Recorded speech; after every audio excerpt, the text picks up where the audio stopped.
Bonjour et bienvenue sur Vite Mont Blanc, ravi de vous retrouver. Nous sommes le lundi 19 décembre 2022 à la une en pays de Savoie ce soir. Elle reste en Haute-Savoie. La Fédération française de ski s'installera dans ses nouveaux locaux à l'été 2023. Tout près de l'aéroport d'Annecy, un bâtiment flambant neuf est sorti de terre et nous l'avons visité. Jeanne, Anne, Marie et Marguerite ont pris du service. Les nouvelles motrices du tramway du Mont-Blanc sont entrées en circulation vendredi. Elles sont les nouvelles stars de la commune de Saint-Gervais qui les a inaugurées en grande pompe, vous le verrez. Je vous le disais à l'instant, la Fédération française de ski reste à Annecy. Elle va simplement changer de locaux, plus d'espace et un bâtiment plus moderne vont accueillir la trentaine de salariés de la FFS. La nouvelle infrastructure a coûté plus de 6 millions d'euros. Nous avons visité le chantier aux côtés des élus et des dirigeants de la Fédération ce lundi matin. Reportage. L'aéroport d'un côté, la vue sur la Tournette de l'autre. Un bâtiment flambant neuf s'apprête à accueillir les cadres et les autres salariés de la Fédération française de ski. Historiquement installée à Annecy, elle ne pouvait rester plus longtemps dans ses locaux actuels, devenus trop vétustes. Hors de question pour autant de quitter la Haute-Savoie. La fédération, début des années 2000, est passée par un redressement judiciaire. Donc on a nos locaux dont on était propriétaire, on les a perdus. Donc il était important 20 ans après que de se restructurer autour d'un projet immobilier pour nous, qui nous appartienne. C'est aussi important d'être bien placé sur ce territoire annécien. On est à un endroit un peu stratégique. Nous permet de ne pas perdre de temps dans les transports, d'être facilement accessible et puis d'avoir l'espace nécessaire pour travailler dans de bonnes conditions. Le nouveau siège de la Fédération a été financé à la même hauteur par la région et le département. Deux collectivités soucieuses de conserver ici la fédération d'un sport qui fait la fierté du territoire. C'est un local qui permettra d'accueillir les 1500 clubs de toute la région. C'est un local qui va permettre aussi de faire du stockage de matériel, qui permettra d'accueillir des séances de travail. Donc ça va vraiment être un outil au service des clubs de toute notre montagne. Et ça, je trouve que c'est utile d'avoir ça au cœur de nos montagnes. La Haute-Savoie, c'est une des grandes terres de ski en France. Et puis surtout, c'est une chance extraordinaire. La Fédération française de ski est la seule grande fédération française de sport qui n'est pas à Paris. Donc le fait qu'elle soit en Haute-Savoie, le conseil départemental est vraiment très heureux. Puis elle était là, elle était à Annecy, elle reste à Annecy, elle reste en Haute-Savoie. L'agglomération annécienne et l'Agence nationale du sport ont également participé au financement de ces nouveaux locaux. Les travaux devraient s'achever en juin prochain pour un emménagement des équipes début juillet. L'inauguration officielle se tiendra à l'automne 2023. Et puisque nous parlons de la Fédération de ski, un petit mot de la Coupe du monde de biathlon qui s'est achevée hier au Grand Bornand.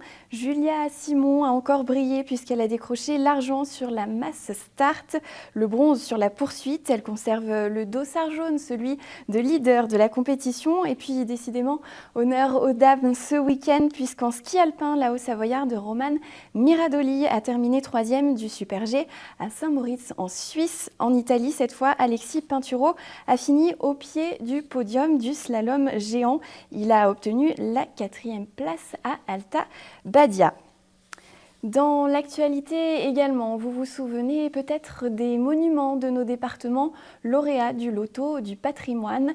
La Voissarde à Saint-Sulpice en Savoie et la Maison Guillot à Andilly en Haute-Savoie figurent en effet sur la liste des sites soutenus cette année par la Mission Berne. Nous vous les avions présentés il y a quelques mois.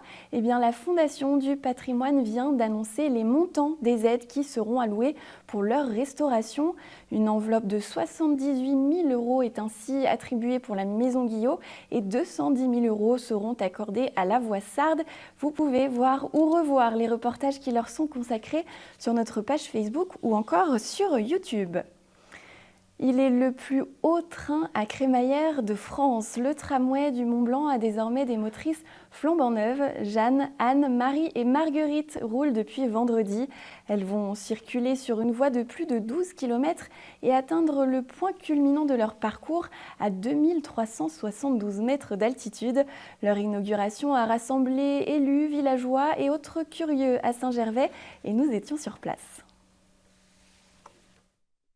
Ça y est, après plusieurs années de recherche, d'études et de tests, les nouvelles motrices du tramway du Mont-Blanc ont effectué leur première montée au départ du Fayet. En cette fin de semaine, c'est à bord de Marguerite, la toute nouvelle Micheline arrivée pour renforcer le cadencement de ses trois grandes sœurs, que de nombreux élus ont pu découvrir le tout nouveau confort proposé pour accéder au Nid d'Aigle à 2372 mètres d'altitude. Une vraie concrétisation qui va de pair avec la volonté première des concepteurs du tracé. La guerre, la crise économique dans les années 1917 ont fait que le train s'est arrêté d'un seul coup au Nid d'Aigle en pleine pente, alors qu'à l'origine il devait monter jusqu'au sommet de l'aiguille du Goutet, donc c'est dire à 3800 mètres où il devait aller. Donc là l'idée c'est de rendre un hommage et respecter ce que voulaient les anciens, c'est-à-dire faire que ce train s'arrête quelque part. Et on a, bien sûr, c'est plus l'époque d'aller au sommet de l'aiguille du Goutet, mais simplement de faire environ 200 mètres de plus en longueur pour arriver juste à côté du nouveau refuge du Nid d'Aigle qu'on a construit il y a une quinzaine d'années. D'un coût de 30 millions d'euros, ces 4 nouvelles motrices viennent donc compléter les 2 grands chantiers restants sur la ligne, à savoir la modernisation des garages du Fayet et le tout nouveau terminus du Nid d'Aigle. À terme, ce ne sont pas moins de 50 croisements de trains qui pourront donc être opérés chaque jour, contre 20 actuellement.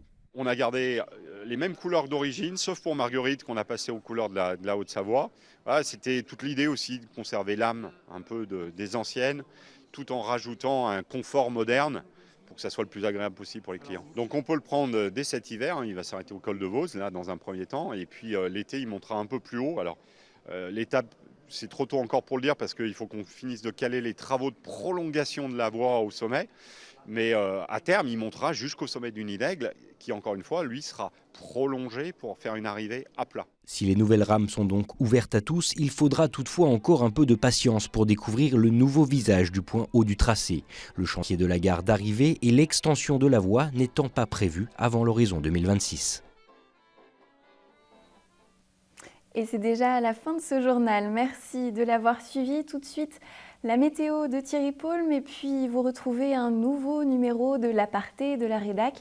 Ce soir, Emmanuel Jaude reçoit un représentant de l'association Arve Réfugiés. En attendant, laissons-nous gagner par l'esprit de Noël avec ces images du marché de Noël de Thonon-les-Bains. Elles sont signées Paul Jeanbrun. Nous serons d'ailleurs sur les lieux pour notre JT spéciale fête ce vendredi. Nous comptons sur vous. D'ici là, je vous souhaite une très belle soirée sur notre antenne et sur nos réseaux sociaux. À demain.